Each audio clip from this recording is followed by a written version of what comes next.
باللہ من الشیطان الرجیم بسم اللہ الرحمن الرحیم الحمدللہ کما هو اہلو الصلاة والسلام علی محمد وآل طیبین الطاہرین اللہم وفقنا وجمیع المشتغلین للعلم والعمل الصالح بحرمت محمد وآل طیبین الطاہرین۔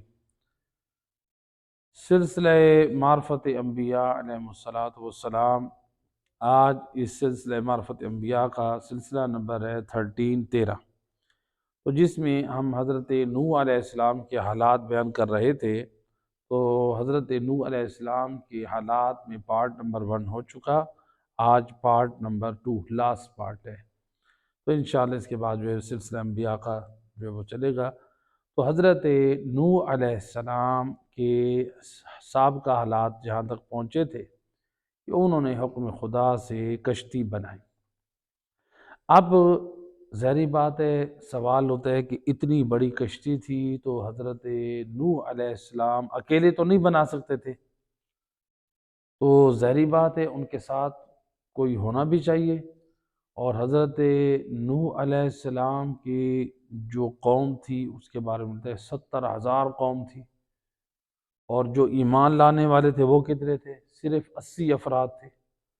اب اتنی بڑی جو کشتی تھی جس کی جو ہے وہ تعداد جو مقدار بھی بیان کی گئی ہے کہ وہ انشاءاللہ اپنے مقام پہ آئے گی، کہ اب یہ جو کشتی تھی کتنی بڑی تھی؟ وہ کشتی جس کی لمبائی جو تھی وہ 1200 ہاتھ تھی، 1200 ہاتھ لمبی، یعنی 1200 فٹ سے بھی لمبی تھی جو شپ تھا، اور اس کی جو چوڑائی تھی وہ 800 ہاتھ۔ 800 ہاتھ کہتے ہیں یعنی ہاتھ کی انگلی سے لے کر جو کونی ہوتی ہے نا، اس کو کہتے ہیں ہاتھ، یعنی یہ پیمائش ہے، یعنی تقریباً یہ 1.5 فٹ جا بنتی ہے، تو یا 1.5 فٹ سے بھی ہو سکتا ہے زیادہ بنے، تو بہرحال یعنی ایک ہاتھ، تو یعنی 1 فٹ سے بھی زیادہ۔ تو اس کی لمبائی کتنی تھی؟ 1200 ہاتھ۔ چوڑائی کتنی تھی؟ 800 ہاتھ، اور یہ تھی اس کی چوڑائی۔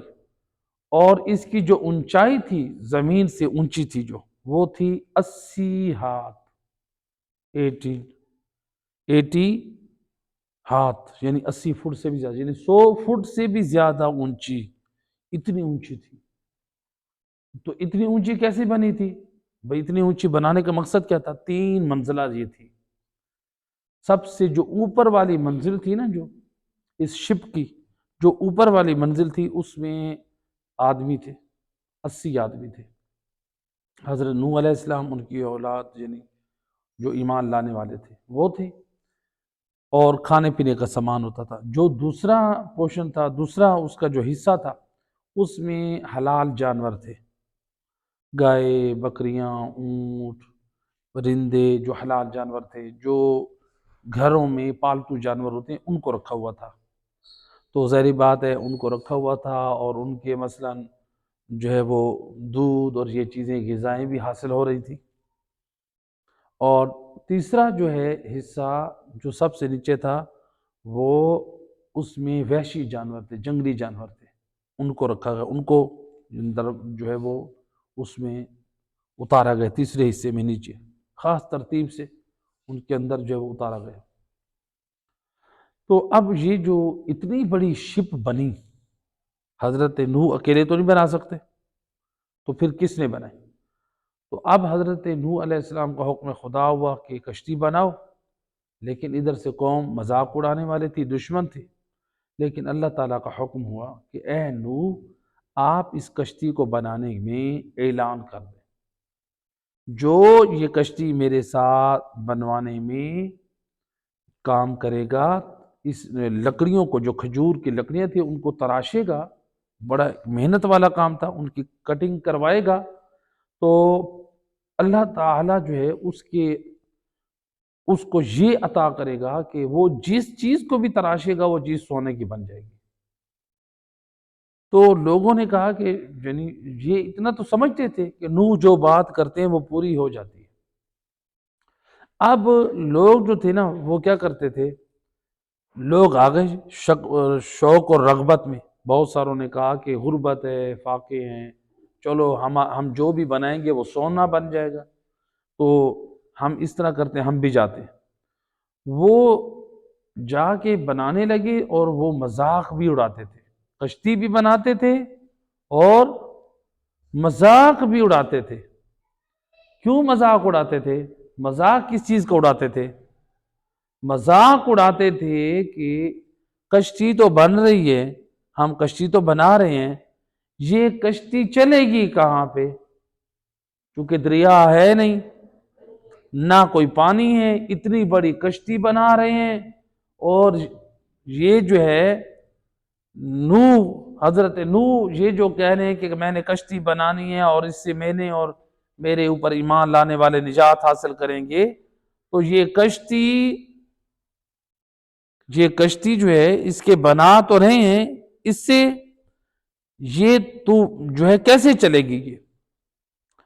تو لہٰذا یہ پریشانی تھی اس حوالے سے۔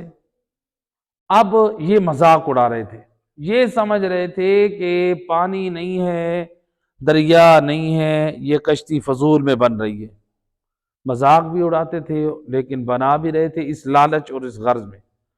لیکن اللہ سبحانہ و تعالیٰ نے جب اس کشتی کو چلانے کے لیے جو ہے وہ اہتمام کیا تو ملتا ہے کہ اس کا خاص انتظام کیا۔ اچھا، اس کشتی کو بناتے وقت ایک صلوات پڑھ دیں محمد و اہل بیت، اللہم صلی علی۔ اچھا، اس کشتی کو بناتے وقت حضرت جبرائیل علیہ السلام جو ہے وہ ایک تابوت لے کر آئے تھے، اور جس میں بہت سارے کیل تھے، میخیں تھیں، تو ملتا ہے کہ اس میں تقریباً 1,29,000 کیل تھی، میخیں تھیں جو اس میں لگانی تھی۔ اور تاریخ میں یہاں تک ملتا ہے حتیٰ کہ بعض کیلیں ایسی نصب کی گئیں اس جہاز میں، جو سب سے بڑی میخ اور کیل تھی وہ آگے لگائی گئی، جس کے اوپر نام محمد صلی اللہ علیہ وآلہ وسلم لکھا تھا سریانی زبان میں۔ اور اس کشتی کی دائیں طرف 2 میخیں مضبوطی کے لیے لگائی گئیں، ایک میخ کے اوپر سریانی زبان میں امام علی علیہ السلام کا نام تھا، اور ایک میخ کے اوپر جناب فاطمہ زہرا کا نام تھا، اور بائیں طرف پھر 2 میخیں لگائی گئیں جن کے اوپر سریانی زبان میں ایک پر امام حسن علیہ السلام کا نام تھا، ایک کے اوپر امام حسین علیہ السلام کا نام تھا۔ تو یعنی یہ 5 کیل پنجتن پاک کے اسماء مبارک کے ساتھ وہ ان کے اندر نصب کی گئیں، تاکہ جو ہے وہ کشتی جو ہے وہ برقرار رہے، وہ ٹوٹنے سے جو ہے وہ محفوظ رہے۔ تو یعنی اس قدر۔ اور ایک میں ریسرچ پڑھ رہا تھا نجف اشرف میں، یعنی آج سے چند سال پہلے، تو وہاں پر یہ جس جگہ پر حضرت نوح کی اس کشتی کے آثار قدیمہ میں تلاش کیے گئے، تو انہوں نے وہ کیل کچھ ایسے برآمد ہوئے جس میں مختلف ملکوں کے جو ریسرچ دان تھے انہوں نے دیکھا، تو جو سریانی زبان میں مختلف زبانوں والوں نے آیا، تو اس میں انہوں نے بھی یہ ریسرچ کے ذریعے سے یہ معلوم کیا کہ اس کے اوپر ان کیلوں پر اصحاب خمسہ یعنی رسول اللہ، جناب فاطمہ زہرا، امام علی، امام حسن اور امام حسین، ان پنجتن پاک کے اسماء مبارک جو ہے وہ نقش ہے۔ صلوات پڑھے پنجتن پاک کے ساتھ، اللہم صلی علی۔ تو بہرحال یہ جو ہے، اب یہ کس طرح ہوا کہ یہ جو ہے یعنی یہ کشتی تیار ہوئی اس قدر مضبوطی کے ساتھ۔ جب یہ کشتی تیار ہوئی تو اللہ سبحانہ و تعالیٰ کی طرف سے حکم ہوا، اے نوح آپ اپنی قوم کو ندا دیں۔ کشتی تیار ہو گئی، حضرت نوح نے اپنی کشتی کے اپنی قوم کے افراد کو صدا دی، دعوت دی، تو جس میں ایمان لانے والوں میں سے 80 افراد آئے۔ حالانکہ قوم کتنی تھی؟ 70,000 تھی۔ 70,000 میں سے 80 افراد صرف ایمان لے آئے، اور ان میں جو ہے وہ جانور بھی آئے، جو حکم تھا کہ آپ جوڑا جوڑا جو ہے وہ اس میں سوار کرے۔ تو قرآن مجید کی آیت مجیدہ بھی ہے، یعنی اللہ سبحانہ وتعالیٰ نے فرمایا کہ آیت نمبر 40 سورہ ہود میں آیت نمبر 40 میں فرمایا احمل فیہا من کل زوجین اثنین، کہ آپ جو ہے اس کشتی میں کیا کریں، جوڑا جوڑا آپ سوار کریں، وَأَهْلَكَ، اور اپنی اہل کو، یعنی اپنے بیوی اور بچوں کو، تو ان کو بھی آپ سوار کریں، إِلَّا مَنْ سَبَقَ عَلَيْهِ الْقَوْلُ، تو جن کے بارے میں یعنی پہلے بات ہوئی ہے، اور وہ کون تھے، من آمن، جو ایمان لے آئے، تو اور جو ایمان لانے والے تھے اللہ کہہ رہے ہیں کہ وہ بہت کم لوگ تھے۔ تو اب یہاں پر جو ہے ہر قسم کے جانداروں میں سے ایک ایک جانداروں کا جو جوڑا ہے وہ اس میں کشتی میں سوار کیا گیا جانوروں کا۔ تو لہٰذا یعنی 3 سٹیپ تھے، پہلی جو تھا اس میں منزل تھی، اس میں انسان تھے، دوسری میں جو ہے وہ پالتو جانور تھے، حلال جانور، اور تیسرے میں جو ہے وہ وحشی جانور، جنگلی جانور تھے۔ تو اب حضرت نوح علیہ السلام کی قوم میں سے 80 افراد آئے، تو ان کے بیٹے جو تھے انہوں نے اپنے بیٹوں کو بھی بلایا۔ تو مورخین نے نقل کیا کہ حضرت نوح علیہ السلام کے 4 بیٹے تھے۔ کتنے بیٹے تھے؟ 4 بیٹے تھے۔ حضرت نوح کے بیٹوں میں سے پہلے جو تھے سام اور حام، یافس اور کنعان، یہ 4 بیٹے۔ تو لیکن علماء مورخین کہتے ہیں نہیں، آپ کے 4 بیٹے نہیں، 3 بیٹے تھے، جو مورخین میں مشہور ہے۔ مشہور انہوں نے کیا کہا ہے، کتنے بیٹے تھے؟ 3 بیٹے تھے، سام، حام اور یافس۔ کنعان کو ذکر نہیں کیا، کہا کہ کنعان حضرت نوح کے بیٹے نہیں تھے۔ تو بھئی یہ کون تھا؟ کہا کہ یہ کنعان بیٹا، تو روایات میں بہت زیادہ ہے کہ وہ حضرت نوح کا بیٹا تھا، لیکن بعض روایات میں جو ہمارے پاس ہیں کہ وہ حضرت نوح کا بیٹا نہیں تھا۔ تو ایک اس میں یہ جواب ہے کہ وہ جو بیٹا تھا اصل میں جو کنعان تھا، حضرت نوح کا بیٹا تھا، وہ کس طرح سے بیٹا تھا؟ وہ حضرت نوح کی بیوی جو تھی، جو پہلے شوہر سے اس کی جو اولاد تھی وہ بیٹا تھا۔ تو جب وہ حضرت نوح علیہ السلام کی زوجہ بنی تو پھر حضرت نوح علیہ السلام کے گھر میں آئی، تو یہ بچہ یہاں پر بڑا پلا ہوا، جو یہیں پر اس نے پرورش پائی، تو بہرحال یہ جو ہے باہر کے ماحول سے متاثر ہوا اور یہ گمراہ ہوا۔ تو لہٰذا باہر کے دوستوں کی وجہ سے، اس لیے کہتے ہیں کہ دوست بنانے میں انتخاب کریں، اچھے دوست ہوں، نیک دوست ہوں، شریف دوست ہوں۔ آج کل لوگ یہ فخر کرتے ہیں کہ ہم اپنے ایسے دوست بنائیں جو اداکار ہوں، لوگ ہوتے ہیں نا جی، تو اب دوست بناتے ہیں مثلاً جو فاسق اور فاجر لوگ ہوتے ہیں، گانا گانے والے ہوتے ہیں، بے دین ہوتے ہیں، بد کردار ہوتے ہیں، فاسق ہوتے ہیں۔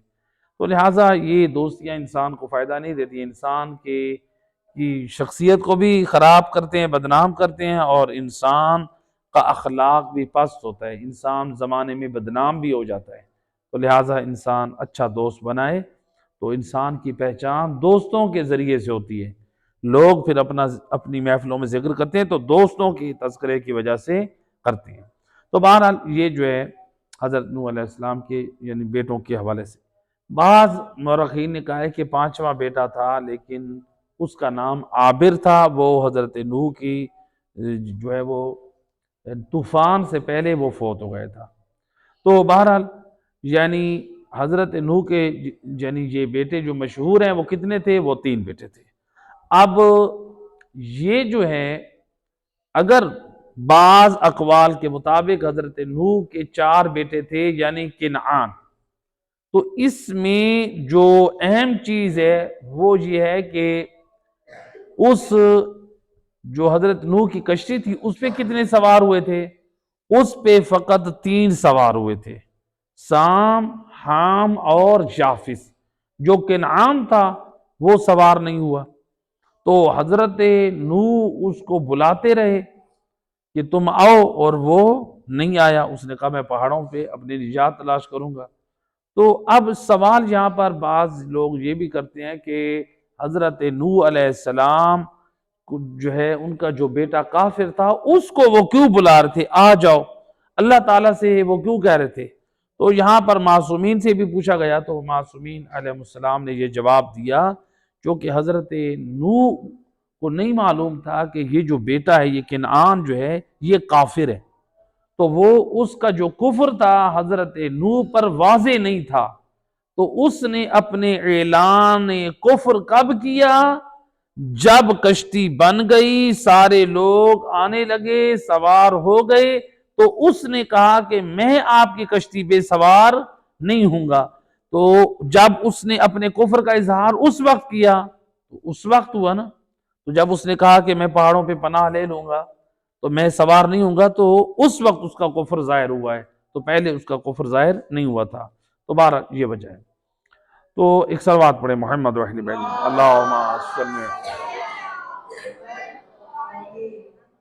تو حضرت نوح علیہ السلام نے جو ہے یہ کشتی جو ہے اس کے اوپر یعنی لوگوں کو آپ نے دعوت دے دی، تو ملتا ہے کہ یکم رجب کو جو ہے لوگ اس کشتی پہ سوار ہونا شروع ہوئے، اور یکم رجب کو جو ہے، یکم رجب کو بلکہ نہیں، یکم رجب کو یا 2 رجب کو، بعض میں ہے کہ 2، یکم رجب کو کیا ہوا، جو ہے وہ بارش آنا شروع ہوئی۔ کس طرح بارش؟ طوفان کا آغاز ہوا یکم رجب کو، جو تاریخ میں ہے، جب کشتی بن گئی، ساری قوم جمع ہو گئی، اب کیا ہوا؟ اب حضرت نوح علیہ السلام جب تھے تو انہوں نے دیکھا کہ ان کی زوجہ نے بلایا، آواز دی کہ یا نبی اللہ ادھر آئیں ذرا دیکھیں، وہ تنور میں روٹیاں بنا رہی تھی کہ یہاں سے پانی نکل رہا ہے۔ حضرت نوح علیہ السلام نے وہاں پر اس سوراخ کو مٹی سے بند کیا، اور بند کرنے کے بعد پھر حضرت نوح علیہ السلام نے جو ہے وہ کشتی پہ لوگوں کو یعنی جو چیزیں مکمل سوار کرایا۔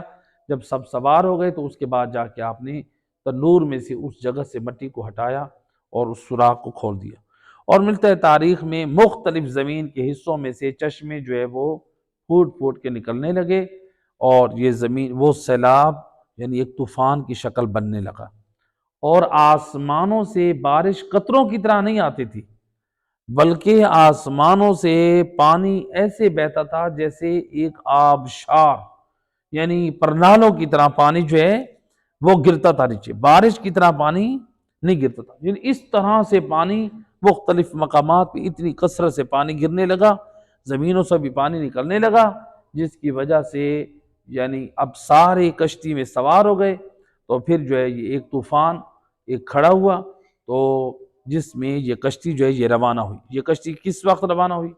یعنی اس نے حرکت کب کی؟ یہ 10 رجب کو ملتا ہے کہ جو کشتی روانہ ہوئی تو وہ کیا ہے؟ وہ 10 رجب تھی۔ تو اب جو ہے ایک صلوات پڑھ دیں محمد و اہل بیت اللہم صلی علی محمد و آل محمد۔ یہاں پر ایک سوال ہوتا ہے کہ یہ جو طوفان تھا یہ کہاں تک پھیلا ہوا تھا؟ ہمارے پاس جو ملتے ہیں اقوال علماء نقل کیے ہیں، کہا کہ یہ طوفان جو ہے پوری دنیا میں تھا، یہ صرف خاص جگہ پہ نہیں تھا، پوری دنیا میں۔ تو اس کے لیے ہمارے پاس بعض جو دلیلیں موجود ہیں کہ کہا کہ جیسے حضرت نوح علیہ السلام نے جو ہے وہ جانوروں کو اپنے ساتھ لیا، خدا کو حکم دیا ہو کہ آپ اس کو جوڑا جوڑا ساتھ لیں، تو بقائے نسل حیوان کو رکھنے کے لیے تو جانوروں کو سوار کیا گیا، تو اگر حیوانوں کی نسل کو باقی رکھنا نہ ہوتا تو پھر نہ لیتے، تو پھر اور جگہوں پہ وہ جانور وغیرہ ہوتے، بعد میں جب طوفان ختم ہوتا تو وہاں سے ان جانوروں سے استفادہ کیا جا سکتا تھا۔ تو کہا کہ یہ تائید ہوتی ہے، اور دوسری یہ ہے کہ جیسے مکہ تک حضرت نوح علیہ السلام کی کشتی گئی تو وہاں پہ بھی سیلاب تھا، یعنی وہاں پر بھی طوفان تھا، اگرچہ روایات میں ملتا ہے کہ یعنی ہر طرف پانی ہی پانی تھا، لیکن کعبہ کے جو مقام تھا وہ بلند تھا، تو وہ پانی طوفان کا اس کو نہیں ڈبویا تھا، ورنہ ہر پوری زمین میں 15 ہاتھ پانی اوپر تھا، یعنی طوفان اسی لیے کہتے ہیں طوفان اس کو طوفان کہا گیا کہ جو پانی 15 فٹ آ جائے ہر چیز سے بلند، تو یعنی لوگوں کے مکانات، لوگوں کی جو عمارتیں تھیں، لوگوں کے جو حیوانات تھے، تو ساری چیزیں منہدم اور ختم ہو کے رہ گئی۔ 15 فٹ یعنی اونچا جو یہ طوفان تھا، پانی جو ساری چیزیں بہا کر لے گئے، لیکن کعبہ کی جو عمارت ہے وہ بلند تھی اور پانی نیچے تھا۔ تو بہرحال یہ ایک جو ہے قول ہے کہ وہ پانی پوری دنیا میں پھیلا ہوا تھا، اور جدید جو ریسرچ کرنے والے ہیں نا، تحقیق کرنے والے ہیں جو ارضیات کے، ان کی ریسرچ کے مطابق بھی وہ کہتے ہیں کہ یہ جو طوفان تھا یہ عالمگیر تھا، یعنی پوری دنیا کے لیے تھا۔ دوسرا نظریہ ہے کہ نہیں، یہ طوفان جو ہے خاص جگہ اور خاص علاقے کے لیے تھا، تو اگرچہ یہ اطراف میں یہ پھیلا ہوا تھا، یعنی طوفان کا آغاز ہوا کوفہ سے، تو کوفہ اور یعنی عراق کے اطراف کے جو ممالک ہیں وہ اس احاطے میں تھے۔ تو بہرحال جو زیادہ جو ہے وہ اس پر زور دیا ہے، جو اقوال تائید کرتی ہیں، وہ ہے کہ پوری دنیا میں یہ کیا تھا، یہ طوفان تھا۔ تو یہاں پر جو ہے بہرحال جو بھی ہو، جس طرح جس نوعیت کا بھی ہو، یہ طوفان حضرت نوح جو تھا، قوم پر یہ عذاب آیا، یہ قیامت تک کے لیے ہم سب کے لیے درس عبرت ہے۔ تو ہم سب اس عبرت حاصل کریں۔ اس قوم نے نافرمانی کی تو اللہ تعالیٰ نے کہا ان کے اوپر عذاب آیا۔ تو ان کے اوپر عذاب کیوں آیا؟ روایت میں بیان کیا گیا، انہوں نے نبی خدا کو جھٹلایا، نبی کو جھٹلایا، نبی اللہ کی کتابوں کو جھٹلایا، جس کی وجہ سے ان کے اوپر عذاب آیا۔ تو یعنی وہ کافر لوگ سمجھ رہے تھے ہم کامیاب ہو جائیں گے تو نبیوں کو اور کتابوں کو جھٹلا کے ہم سب کو قیامت تک یہ پیغام دے دیا کہ دیکھو تم لوگ بھی خبردار ہو جاؤ، یہ بتائیں کہ حضرت نوح کے زمانے میں جو کتابیں تھیں آسمانی وہ افضل ہیں یا قرآن افضل ہے؟ قرآن افضل ہے۔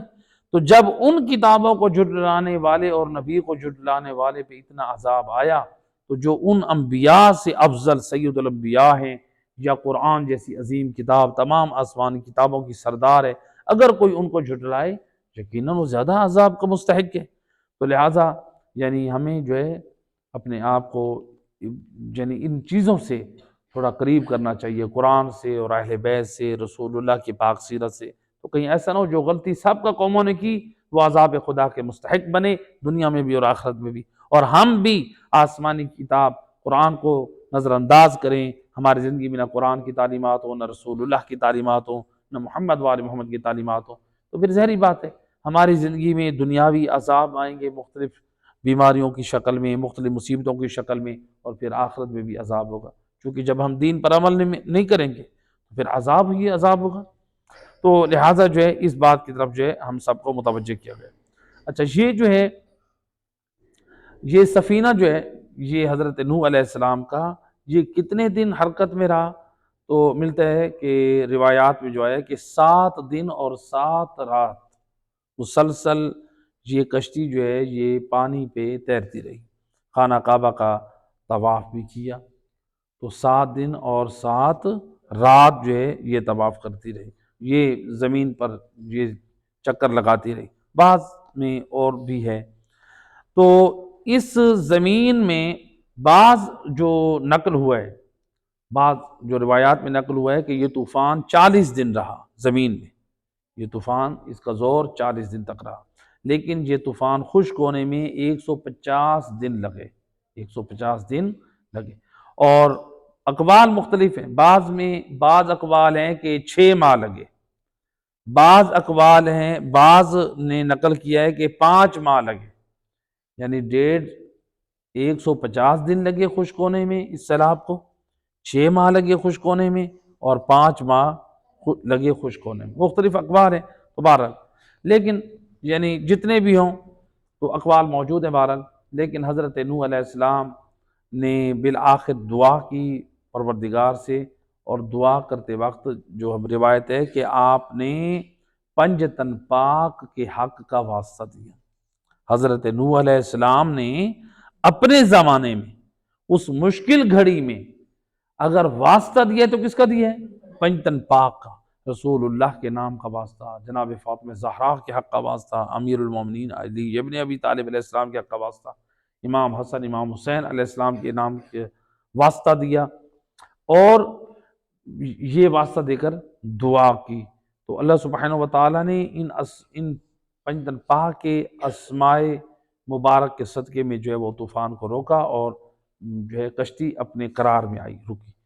روایت ہے امام علی رضا علیہ السلام سے، اللہم صلی اللہ علیہ وسلم، امام فرماتے ہیں حضرت نوح جہاں پر اترے وہاں پر ایک بستی کی بنیاد ڈالی، جہاں پر آپ رکے نا، موصل، عراق کا ایک شہر ہے موصل، وہاں پر جو ہے آپ نے ایک بستی کی بنیاد ڈالی، اور اس بستی کا نام رکھا تھا قریۃ الثمانین۔ قریۃ الثمانین یعنی 80 افراد کی بستی، 80 افراد، چونکہ کشتی میں کتنے افراد تھے؟ 80 افراد تھے، تو جس میں 3 حضرت نوح علیہ السلام کے بیٹے تھے، سام، حام اور یافس، اور بیوی تھی، اور حضرت نوح تھے، اور باقی قوم کے افراد تھے۔ تو یہ جو ہے حضرت نوح علیہ السلام نے اس کا نام قریۃ الثمانین رکھا، لیکن روایات میں یہ بھی ملتا ہے کہ اس بستی میں ٹھہرنے سے پہلے حضرت نوح کی کشتی رکی تھی نجف اشرف، جو نجف اشرف مقام ہے وہاں پر رکی، اور امیر المومنین علی ابن ابی طالب علیہ السلام کا جہاں پر روضہ ہے، اس مقام پر جو ہے حضرت نوح کی کشتی رکی، چونکہ آپ خانہ کعبہ سے حضرت آدم کی جو ہے وہ بدن کو، آپ کوئی میت کو وہاں سے لے کر آئے تھے، آپ کے بدن مبارک، جسد مبارک کو، تو نبی خدا کے جسد مبارک کو وہاں سے لے کر آئے، اور پھر آپ نے نجف اشرف میں حضرت آدم کے بدن کو دفن کیا۔ تو اس لیے ملتا ہے کہ روایات میں کہ امیر المومنین علی ابن ابی طالب علیہ السلام نے وصیت کی تھی، ایک صلوات پڑھے مل کے بلند تر صلوات، اللہم صلی علی محمد وعلی، امام نے وصیت کی تھی، بیٹا حسن حسین میری شہادت کے بعد میرا جنازہ جو ہے غسل و کفن کے بعد میرا جنازہ آگے سے نہیں اٹھانا، صرف پیچھے سے اٹھانا ہے، کیونکہ آگے سے ملائکہ نے اٹھانا ہے۔ تو وصیت کے مطابق امام حسن امام حسین علیہ السلام نے مولا علی علیہ السلام کا جنازہ پیچھے سے اٹھایا، آگے سے فرشتوں نے اٹھایا، اور جب یہ جنازہ آپ کا جا رہا تھا مسجد حنانہ کے قریب سے گزرا، تو اس کے مینار امیر المومنین علیہ السلام کے غم میں وہ جھک گئے، یعنی گر گئے وہ۔ تو پھر آپ کا جنازہ جب پہنچا، امام نے کہا تھا کہ وہاں پر جب پہنچنا میرا جنازہ جھک جائے وہاں پر رکھ دینا، اور ایک قبلہ کی طرف بیلچہ مارنا، وہاں سے قبر نمودار ہوگی۔ ویسی جب آپ وادی غری میں یعنی نجف اشرف میں امام علی علیہ السلام کا تابوت لے کر جب پہنچے امام حسن امام حسین علیہ السلام، تو امام کا تابوت جھکا، جنازہ رکھ دیا گیا، بیلچہ مارا گیا، قبر نمودار ہوئی، تو وہاں سے ایک تختی نکلی، اس تختی پر سریانی زبان میں لکھا تھا کہ یہ قبر نوح نبی نے آخری نبی محمد مصطفیٰ صلی اللہ علیہ وآلہ وسلم، اللہم صلی اللہ علیہ وسلم، اس کے وسیع کے لیے طوفان نوح سے 700 پہلے تیار کی ہے۔ حضرت نوح نے اپنے طوفان، جو ان کا طوفان آیا تھا قوم پر، اس سے کتنے 100 سال پہلے؟ 700 سال پہلے مولا علی علیہ السلام کے لیے جو قبر حضرت نوح نے اپنے ہاتھوں سے تیار کی تھی۔ تو بہرحال اس وصیت کے مطابق امام علی علیہ السلام کو وہاں پر دفن کیا گیا۔ تو یہ جو ہے روایت ہے کہ حضرت آدم علیہ السلام دفن ہے، تو حضرت آدم علیہ السلام کو دفن کیا، تو مولا علی علیہ السلام کہاں پر دفن ہوئے؟ حضرت نوح کے سینے کے ساتھ، یعنی جو ہم نے روایت سے سمجھ آتے ہیں کہ یعنی حضرت آدم اور حضرت نوح علیہ السلام کے درمیان جو ہے امام علی علیہ السلام دفن ہے۔ تو ادھر سے حضرت آدم ہیں تو ابو البشر ہیں، تو بعد میں جو ہے وہ آدم ثانی ہے، حضرت نوح کو آدم ثانی کہا جاتا ہے، کیونکہ تمام انسانی ختم ہو گئی، یعنی یہی وسیلہ بنے انسانیت کو کی بقا کے لیے۔ تو حضرت نوح علیہ السلام جو ہے وہ آدم ثانی، اور ان کے درمیان جو ہے وہ ابو تراب امیر المومنین علی ابن ابی طالب علیہ السلام۔ مل کے صلوات پڑھیں محمد اللہ۔ تو لہٰذا حضرت نوح علیہ السلام، تو حضرت نوح علیہ السلام البتہ یعنی یہ ان کی جو ہے وہ دعوت جو حضرت نوح علیہ السلام اپنی قوم کو دیتے تھے، چونکہ یہ بت پرستی کرتے تھے، تو اس کشتی کے واقعے سے پہلے ملتا ہے کہ اللہ تعالیٰ کی طرف سے جو ہے وہ پیغام ملا کہ اے نوح، آپ جو ہے حضرت شیس کی جو بیٹی ہے، حضرت شیس کے جو بیٹے حمران ہیں، ان کی بیٹی جو عمورہ جو ہے، عمورہ، اس سے آپ شادی کریں، وہ سب سے پہلے آپ پر ایمان لائے گی۔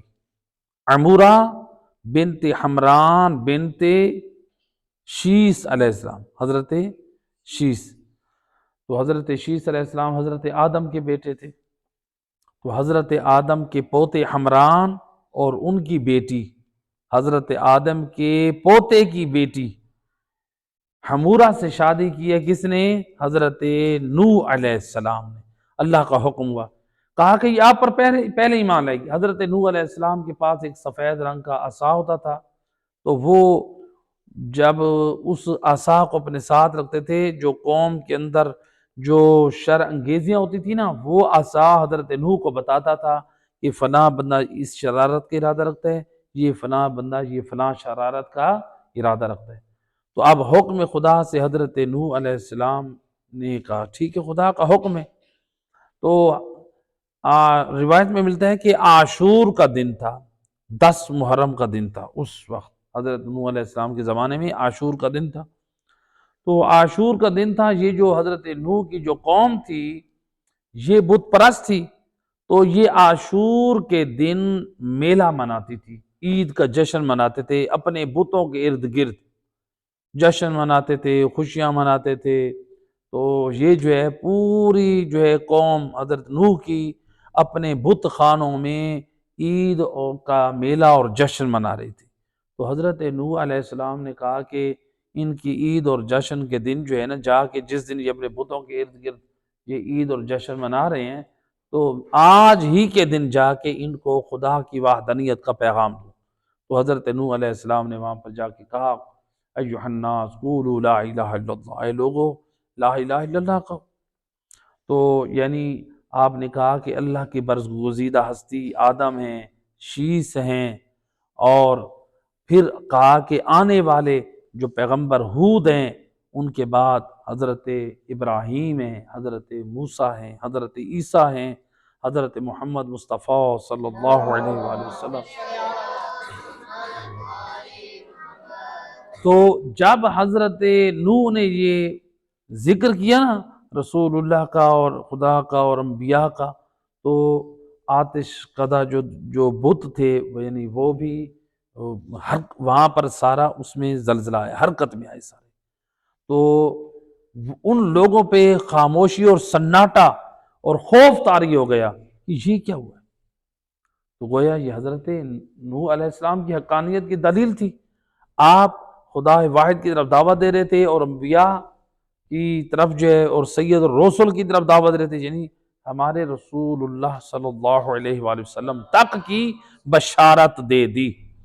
تو لہٰذا ان کے ایمانوں میں حرکت آئی، وہ خوف زدہ ہوئے۔ تو اس وقت جو عمورہ تھی بنت حمران، یعنی عمورہ بنت حمران بنت شیس بنت آدم، یہ جو ہے حضرت نوح پر ایمان لے آئی۔ تو اس کے باپ نے حمران جو تھا حضرت شیس کا بیٹا، یہ گمراہ اور بے دین تھا، یہ بت پرستی کی طرف جا یہ بھی۔ تو اس نے کہا کہ تم جو ہے اتنی جلدی ایمان لے کر آئی ہو، اپنی بیٹی کو کہنے لگا۔ تو اس نے اپنے باپ کو ڈرایا، تو اس نے یعنی خبردار کیا۔ اب جو عمورہ تھی اس کے باپ نے کیا کیا، اس اپنی بیٹی کو زندان میں 1 سال کے لیے بند کروا دیا، کہا کہ اس کو نہ کھانا دیا جائے نہ پانی دیا جائے۔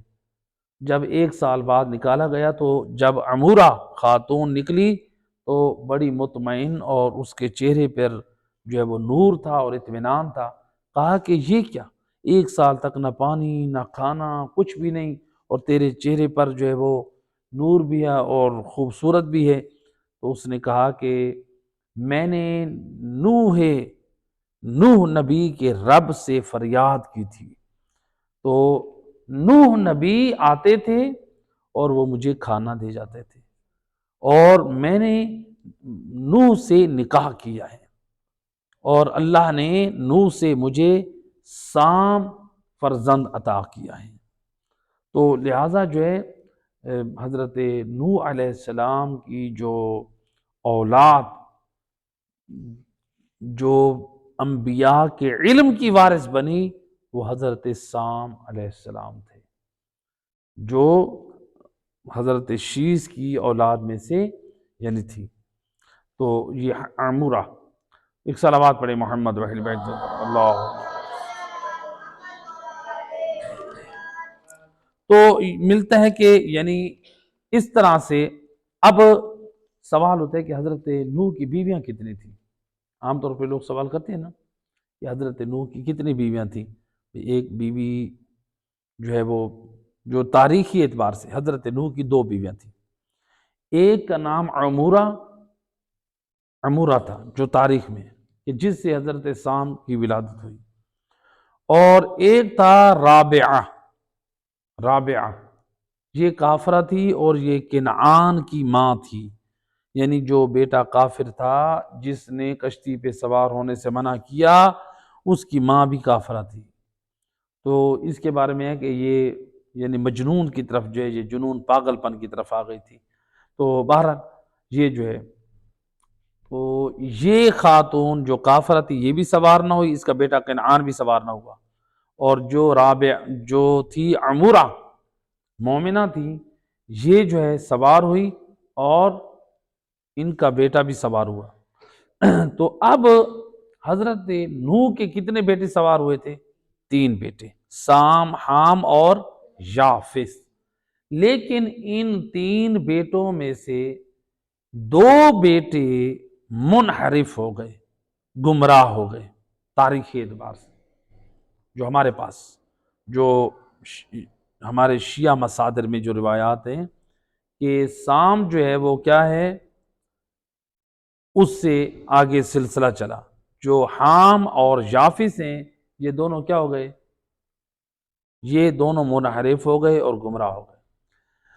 تو اب جو نسل انسانی چلی بعد میں وہ ان تینوں سے چلی، سام سے، حام سے اور یافس سے، ان تینوں سے نسل انسانی چلی۔ تو اب یہاں پر بہرحال ایک نقطہ اور بیان کرتا چلوں، یہ ہمارے پاکستان میں پنڈ دادن خان ایک علاقہ ہے، پنڈ دادن خان، وہاں پہ ایک قبر ہے حام بن نوح کے نام سے۔ تو وہاں پر لکھا ہوا بھی ہے، تختی بھی ہے کہ یہ جو ہے نا یہ پیغمبر کی قبر ہے، نوح کے فرزند حضرت حام کی قبر ہے۔ بہرحال جو ہمارے پاس روایات ہیں کہ وہ پیغمبر نہیں تھے، حام پیغمبر نہیں تھا بلکہ وہ منحرف تھا۔ تو بہرحال وہاں پر جو ہے یہ نسبت دے دی گئی، موجود ہے وہاں پر نسبت موجود ہے کہ یہ حام بن نوح کی قبر ہے۔ حالانکہ جو حام تھا تاریخی اعتبار سے اس کا جو علاقہ تھا وہ تھا مصر اور سوڈان، مصر اور سوڈان، وہ پاکستان میں نہیں تھے، تو لہذا علاقہ وہ تھا۔ لیکن ہندوؤں میں ایک ان کی جو تحقیق اور ریسرچ ہے وہ کہتے ہیں کہ یہ جو ان کے بڑے بڑے جو گزرے نا، جو ان کے داتے گزرے ہیں ہندوؤں کے، جیسے کرشن یا پورب کا جو باپ تھا پورب، پھر کرشن کی اولادیں، وہ کہتے ہیں یہ ساری نسل چلی تھی حام بن نوح کی۔ اور یہ کرشن کیا تھا، یہ بھی بت پرستی کی طرف، اور یہ پورب کیا تھا، یہ بھی سارے بت پرستی والے۔ تو بہرحال ان کی ہندوؤں کے مطابق جو ہندو ہیں ان کی ریسرچ کے مطابق وہ کہتے ہیں کہ یہ ہمارا جو پورب اور پورب کی اولادوں میں جو کرسچن تھا اور کرسچن کی پھر اولادیں تھیں، پھر ان کی حکومتیں تھیں، ہیں جی، تو یہ آخر سلسلہ یہ آج کے دور تک یہ جو بت پرستی کی جو ان کے سلسلے چل رہے ہیں وہ کہتے ہیں یہ حام بن نوح سے ہے۔ تو بہرحال تحقیق کے اعتبار سے انسان کو ریسرچ کرنی چاہیے، لیکن جو ہمیں تحقیقی جو ہمارے پاس تاریخی اعتبار سے ہے، حام جو تھا وہ مصر اور سوڈان میں تھا۔ ایک صلوات پڑھیں محمد و اہل بیت، اللہم صلی علی۔ تو بہرحال لوگ بہت ساری ایسی چیزیں نسبت بھی دے دیتے ہیں، چیزیں گھڑ بھی لے لیتے ہیں، اپنے پاس مناسبتیں بھی بنا لیتے ہیں، بعض چیزوں کو متبرک بھی بنا لیتے ہیں، بعض لوگ ان کے مقاصد اغراض و مقاصد ہوتے ہیں، بھئی ہم یہاں کی کمائی کھائیں گے، ہم یہاں سے ہماری نسلیں یہاں کی کمائی کھائیں گے۔ تو جب تک انسان کے پاس تحقیق نہ ہو، ریسرچ نہ ہو، انسان جو ہے وہ ایسے کسی مزار کی یا کسی قبر کی تصدیق نہ کر دے۔ بندہ کسی لمبی قبر کو دیکھے کہے کہ یہ کسی نبی کی ہوگی، یہ کسی وسیع کی ہوگی، تو جب تک کسی قبر کے بارے میں علماء یا محققین نے اس کی تصدیق نہ کی ہو، تو اس طرح سے تو پھر ہر بندہ مختلف جگہوں پہ دعویٰ کرتا رہے، قبریں بناتا رہے اور نسبتیں دیتا رہے، تو لوگ جو ہے وہ قبریں بنا دیتے ہیں، مزار بنا دیتے ہیں، نسبتیں دے دیتے ہیں۔ تو بہرحال یعنی ایک شرعی ذمہ داری ہے انسان ان چیزوں کی طرف توجہ کرنی چاہیے۔ صلوات پڑھیں محمد رحمۃ۔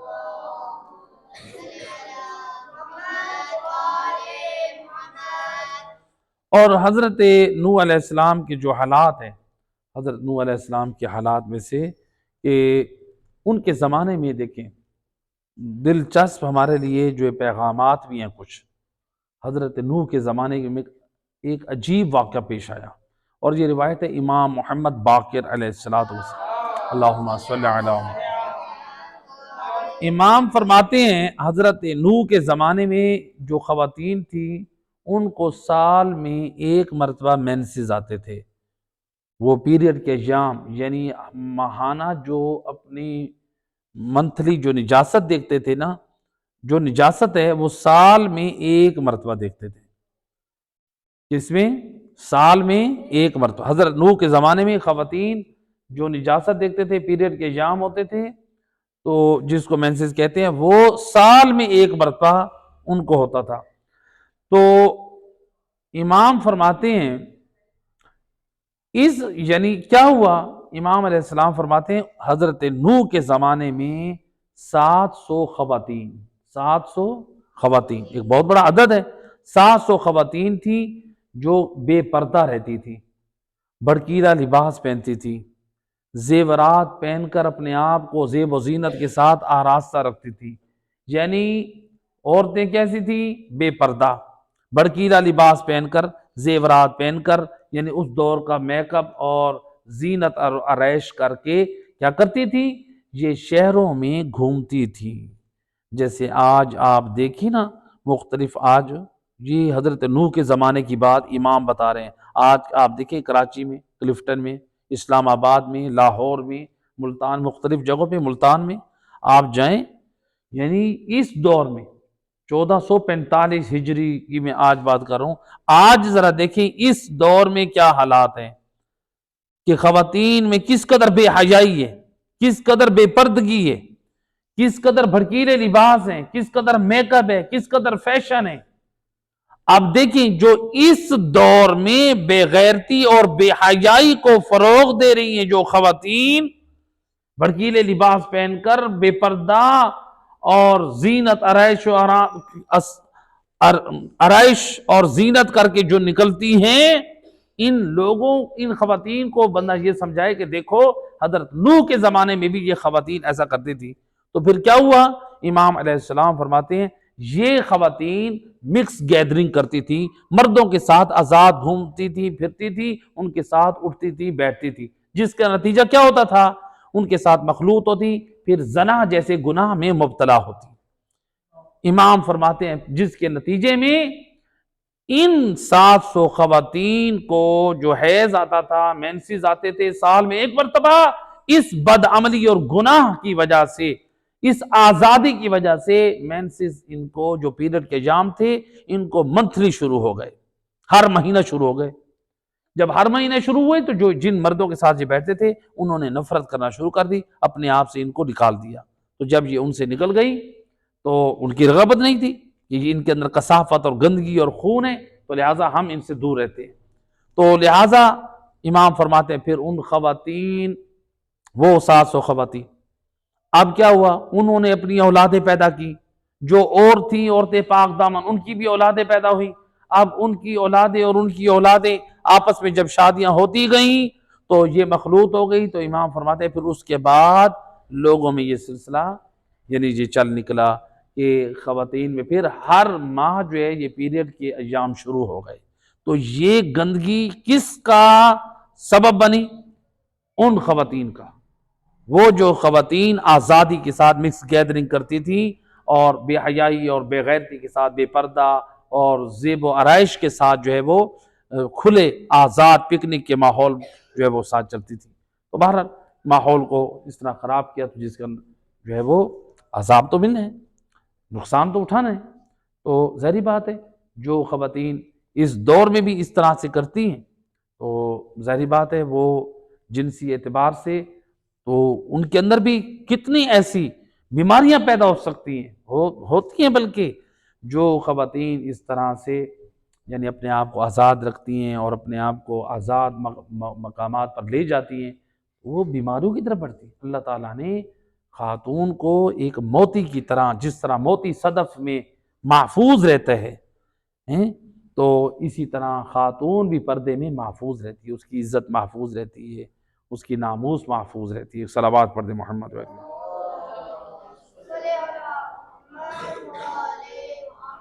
تو حضرت نوح علیہ السلام کے یعنی ایک یہ واقعہ پیش آیا۔ دوسرا واقعہ جو حضرت نوح علیہ السلام کے بارے میں جو پیش آیا کہ طوفان، حضرت نوح کا جب طوفان ختم ہو گیا اس کے بعد شیطان آیا، کہا یا نبی اللہ آپ کا میرے اوپر احسان ہے، میں اس احسان کے بدلے آپ کو کچھ دینا چاہتا ہوں۔ حضرت نوح نے کہا کہ میں تیرے ساتھ کیا احسان کروں گا تیرے اوپر، تو کہہ رہا ہے کہ میں تیرے اوپر احسان، میں نفرت کرتا ہوں تیرے ساتھ میں احسان کروں۔ کہا کہ نہیں آپ نے احسان کر دیا۔ کہا کہ کون سا احسان؟ کہا کہ آپ نے اپنی قوم کے لیے بد دعا کی۔ حضرت نوح نے اپنی طرف سے تھوڑی کی تھی، تو خدا نے کہا تھا یہ قوم سدھرنے والی نہیں ہے۔ تو بہرحال کہا کہ آپ نے یہ جو بد دعا کی مجھے اس سے بڑی خوشی ہوئی، کیونکہ شیطان بدبخت بھی یہی چاہتا ہے کہ انسانیت ختم ہو، اللہ کے بندے نیک صالح بندے جو وہ کم ہوں، خدا کا ذکر کرنے والے کم ہوں۔ تو اس نے کہا کہ یا نبی اللہ آپ نے یہ میرے اوپر احسان کیا، میں نے اس کے بدلے میں، اس کی جزا میں آپ کو میں ایک تحفہ دے رہا ہوں کہ میں 3 مقامات پر میں خود آتا ہوں، 3 مقامات پر۔ تو یعنی جو آپ کو یہ بتا رہا ہوں آپ کو اس کی جزا کے طور پہ بتا رہا ہوں کہ 3 مقامات پر میں جو ہے انسان پہ قابو کرنے کے لیے میں آمادہ رہتا ہوں۔ پہلی چیز جب انسان غصہ کرتا ہے تو میں انسان کے اوپر قابو کرنے کے لیے آمادہ ہو جاتا ہوں، غصہ۔ اسی لیے نصیحتوں میں سے ہے کہ کبھی بھی غصے میں کوئی فیصلہ نہ کرے، جو غصے میں فیصلہ کرتا ہے پوری زندگی کا پچھتاوا ہوتا ہے۔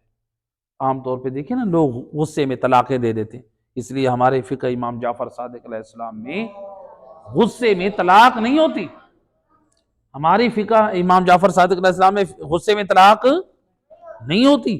حتیٰ کہ عام طور پہ لوگ پوچھتے ہیں کہ مثلا لوگ اہل سنت کیا ہے کہ طلاق کہنے سے طلاق ہو جاتی ہے، لیکن آیت اللہ سیستانی کہتے ہیں اگر کوئی شخص 3 مرتبہ کیا 3 لاکھ مرتبہ کہے طلاق طلاق طلاق، طلاق نہیں ہوتی۔ لفظ طلاق ادا کرنے سے طلاق نہیں ہوتی، ہمارے پاس خاص صیغہ طلاق کو جاری کرنے کے لیے اس کی پوری شرائط ہے۔ تو بہرحال کہا کہ پہلی چیز جب انسان غصہ کرتا ہے، نمبر 2 جب 2 لوگوں کے درمیان فیصلہ ہو رہا ہوتا ہے وہاں بھی میری کوشش ہوتی ہے میں بہکا کے ایک دوسرے کے حق میں ظلم کرواؤں یہ، اور تیسرا جو جس مقام پر میں آتا ہوں وہ یہ ہے کہ ایک صلوات پڑھے محمد وحید بیٹھ صلی اللہ علیہ وسلم۔ کہا کہ تیسرا موقع وہ ہوتا ہے کہ جب کوئی مرد اور عورت اکیلے ہوتے ہیں تو وہاں پر تیسرا میں شیطان ہوتا ہوں، تو پھر میری کوشش ہوتی ہے کہ اس مرد اور عورت کو میں آپس میں حرام پر ان کو آمادہ کر دوں۔ تو لہٰذا معصومین نے منع فرمایا ہے کہ جہاں پر اجنبی خاتون ہو، نامحرم خاتون اور مرد کو وہاں جمع نہیں ہونا چاہیے، جہاں پر حرام میں مبتلا ہونے کا خوف ہو وہاں پر نامحرم مرد اور عورت کا جمع ہونا حرام ہے۔ تو لہٰذا یعنی انسان کو احتیاط کرنی چاہیے۔ آج بعض لوگ ہوتے ہیں، بعض گھروں میں کیا ہوتا ہے، وہ مثال کے طور پہ یہ ہمارے معاشرے میں عام ہے، کزن ایک کمرے میں سو رہے ہیں، کزن تو نامحرم ہے، حرام میں مبتلا ہونے کا خوف ہے، مثلا خالہ زاد لڑکی اور لڑکا ایک کمرے میں سو رہے ہیں، جائز نہیں ہے، شیطان بہکانے کا خدشہ ہے۔ چچا کی بیٹی ہے، چچا کا بیٹا ہیں جی، ماموں کی بیٹی، خالہ کی بیٹی نہیں سو سکتے، سالی آئی ہوئی ہے کمرے میں، اسی کمرے میں سالی سو جائے تو ہو سکتا ہے بہنوئی کی جو ہے وہ اس کے اوپر شیطان سوار ہو جائے۔ تو لہٰذا ان چیزوں کا خیال کرنا چاہیے، مرد کو بھی اور عورت کو بھی۔ تو پھر یہی ادھر سے ہی فسادات پیدا ہوتے ہیں۔ ہم لوگ جو ہے وہ ہم کمزور ہیں، ہم انسان ہیں، شیطان ہمارے اوپر فوراً حملہ کرتا ہے۔ ہم اگر اپنے حفاظتی انتظامات نہیں کریں گے تو پھر شیطان ہمارے اوپر سوار ہو کے ہم سے حرام کروا دے گا۔ تو لہٰذا اپنے آپ کو ضعیف سمجھیں، کمزور سمجھیں، ورنہ شیطان کے بہکانے میں منٹ اور سیکنڈ نہیں لگے گا۔ تو یہ تین چیزیں تھی، شیطان جو ہے وہ اس طرح سے انسان کو بہکاتا ہے۔ ایک سلامات پڑھے محمد و اہل بیت کا، اللہم صلی علی۔ تو حضرت نوح علیہ السلام کے اوپر سوال ہوتے کیا کوئی کتاب نازل ہوئی؟ تو حضرت نوح علیہ السلام کے بارے میں ملتا ہے کہ وہ 80 کتابوں کی طرف لوگوں کو دعوت دین دیتے تھے۔ کتنی؟ 80۔ 21 کتابیں حضرت آدم پر جو نازل ہوئی تھی وہ، 29 کتابیں حضرت ادریس پر نازل ہوئی تھی وہ، اور 30 کتابیں جو حضرت ادریس 29 کتابیں حضرت شیس علیہ السلام پر، 21 کتابیں حضرت آدم علیہ السلام پر، 29 کتابیں حضرت شیس علیہ السلام پر، اور 30 کتابیں حضرت ادریس علیہ السلام پر۔ یہ 80 کتابیں ہیں۔ تو یہ ان 80 کتابوں کی تعلیم دیتے تھے کون؟ حضرت نوح علیہ السلام اپنی قوم کو۔ تو لہٰذا اب حضرت نوح علیہ السلام کی جب وقت وفات آیا تو اس وقت حضرت نوح علیہ السلام سورج کی روشنی میں بیٹھے تھے، تو ملک الموت آیا، عزرائیل۔ کہا کہ اے عزرائیل کیا چاہتے ہو؟ کہا یا نبی اللہ آپ کی روح قبض کرنے آیا ہوں۔ تو حضرت نوح نے کہا کہ مجھے اتنی اجازت ہے کہ میں اس روشنی، اس سورج سے میں اس سائے میں جا کر بیٹھ جاؤں؟ تو اس نے کہا جی یا نبی اللہ اتنی اجازت ہے۔ یعنی روایت سے یہ اندازہ ہوتا ہے کہ یعنی خدا نے بھی ان کی جو موت کی جگہ معین کی تھی وہ سائے میں کی تھی۔ کہا کہ جی آپ سورج سے سائے میں آ سکتے ہیں۔ حضرت نوح علیہ السلام سورج سے سائے میں جب آ کر بیٹھے تو اس وقت حضرت نوح نے ایک جملہ کہا اور ہم سب کو پیغام ہدایت دے دیا۔ کہا کہ اے اسرائیل میں نے دنیا کو ایسے پایا ہے جیسے سورج سے میں سائے میں آ کر بیٹھا ہوں، میرے نزدیک دنیا ایسی ہے۔ اللہ اکبر۔ ایک جگہ سے دوسری طرف جگہ پر منتقل ہونا یعنی یہی زندگی ہے۔ تو یہ ہمارے لیے پیغام ہدایت ہے۔ ہم ایک گھر سے دوسرے گھر میں شفٹ ہوتے ہیں، یہ ہمیں موت کا پیغام دیتا ہے، اور ہمیں یہی پیغام جناب فاطمہ زہرا سلام اللہ علیہ نے دیا۔ اللہم صلی علی محمد واجل۔ ملتے ہیں جب جناب فاطمہ زہرا مولا علی علیہ السلام کے گھر ان شادی کر کے آئی تھی تو اس وقت جناب سیدہ رو رہی تھی، شادی کی رات۔ بی بی زہرا سے بڑھ کر اور کائنات میں کون سعادت مند ہوگا جس کا عقد آسمان پر ہوا اور سید الاوصیاء کے ساتھ ہوا؟ اس بی بی سے کوئی بڑا سعادت مند ہے؟ بی بی رو رہی ہیں اس رات کو۔ مولا علی علیہ السلام فرماتے ہیں یا بنت رسول اللہ آپ کیوں رو رہی ہیں؟ تو یعنی کیا آپ میرے گھر میں آپ کا آنا آپ خوش نہیں ہیں؟ کہا کہ نہیں، میں تو آپ پر راضی ہوں، خوش ہوں۔ میں رو اس وجہ سے رہی ہوں، میں بابا کے گھر سے آپ کے گھر میں آئی ہوں، مجھے قبر یاد آ گئی ہے۔ آج میں بابا کے گھر سے یہاں آئی ہوں، مجھے قبر یاد آئی، اے زہرا، اے فاطمہ، ایک دن تجھے ایسے قبر میں بھی جانا ہے۔ لیکن خوشی کے موقع پر، اور کائنات میں جتنی بڑی خوشی جناب فاطمہ زہرا کو ہوئی اتنی کسی خاتون کو نہیں ہوگی، کیونکہ نبی کے گھر سے علی کے گھر میں آئی ہیں۔ اتنی سعادت کسی خاتون کو نہیں حاصل ہوئی جتنی جناب فاطمہ زہرا کو حاصل ہوئی۔ لیکن جناب فاطمہ زہرا اس مقام پہ بھی پیغام موت دے رہی ہیں، موت کو یاد رکھ رہی ہیں کہ موت کو یاد رکھو، اپنے آپ کو تیار کرو آگے کے لیے، غفلت کی زندگی نہ گزارو۔ تو پھر حضرت نوح علیہ السلام سے کہا کہ اے اسرائیل، جو حکم خدا ہے اس کی تو وعدہ وفا کر۔ پھر حضرت نوح کی روح کو قبض کیا۔ تو یہ تھے حالات حضرت نوح علیہ السلام کی۔ صلوات پڑھیں محمد رحمۃ۔